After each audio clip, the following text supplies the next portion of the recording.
American-style politics comes to Canada's left wing. I'm Brian Lilley with TheRebel.media. Get ready to be bombarded with ads and pleas coming at you from all sides, trying to influence your vote. We often hear about American-style politics coming to Canada, and quite often it's said in a derogatory tone. I don't know why. It's also normally viewed as just a conservative maneuver.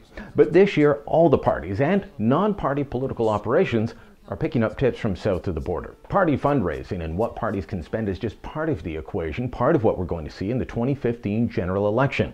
Now, after picking up some tips from the Americas, specifically Team Obama, the Liberals and the NDP had a good fundraising year in 2014. The Liberals say they raised $15.8 million. The New Democrats reported $9.5 million. That's a banner year for both parties, but still behind the Conservatives, who had their best non-election fundraising year ever, $20.1 million.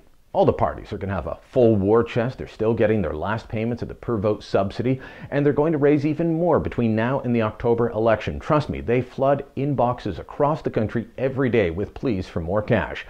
But as I said, that's only part of the equation. It's time to welcome the PAC to Canada, the Political Action Committee.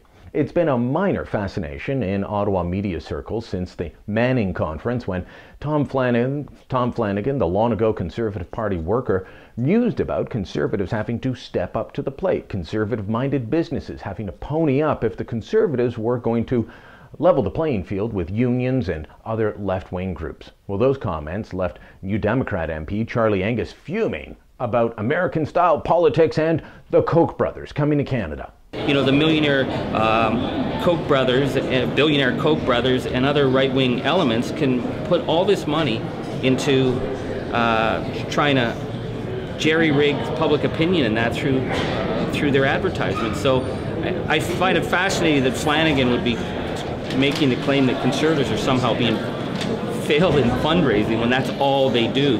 But if we start to see the presence of these kind of super PACs in Canada, it will be a real detriment to Canadian democracy. But here we are 2 weeks or so later, and we've got the arrival of GreenPAC. This is an environmental lobby political action committee that CBC was gushing over on the weekend, even showing an NDP MP speaking in favor. It's not often you see a celebration about the environment these days. It's called GreenPAC, a political action committee dedicated to selecting environmental candidates from the political parties. GreenPAC promises to be non-partisan, to pick candidates from all the parties. Some are skeptical that will happen. I will be very interested to see if they find some Conservative members that they can endorse. Funny, that's not how CBC or other media party members treat Conservatives picking up on American political ideas. I mean, they even talked in their story about IKEA, a corporation and other corporations funding GreenPAC. That's one way, a legal way, to get around the fundraising rules. Well, now there's a story on a group called Conservative Voice. This is a similar group, but from the right. It pushes conservative fiscal issues. But here's the headline: Mysterious Conservative Group Finds Way Around Political Spending Limits. A Conservative Voice is headed by Dan Hilton, a former Conservative Party worker who says industry needs to pony up if they want the fiscal conservative message to get across for the election. He's not wrong. I'm not sure it'll happen, though. Businesses aren't going to get on board with this sort of thing. But what likely will happen is a media campaign to go after anything like Conservative Voice, even while celebrating GreenPAC or union organizing. We know all about the unions, like Unifor, the largest private sector union in the country, the one representing a good chunk of the oil workers in Fort McMurray. Well, they're actively campaigning to stop pipelines, crucial to the oil industry and the jobs that go with them. But they're going to defeat people that support pipelines. They're working with Dogwood Initiative, a well-funded activist group out of BC. Here's what Dogwood was bragging about on their website. Quote, "To leverage the unique role BC will play in the election, Dogwood Initiative is working with other groups like Lead Now, Unifor, and One Cowichan to ensure candidates supporting expanded oil tanker traffic and coal exports are defeated.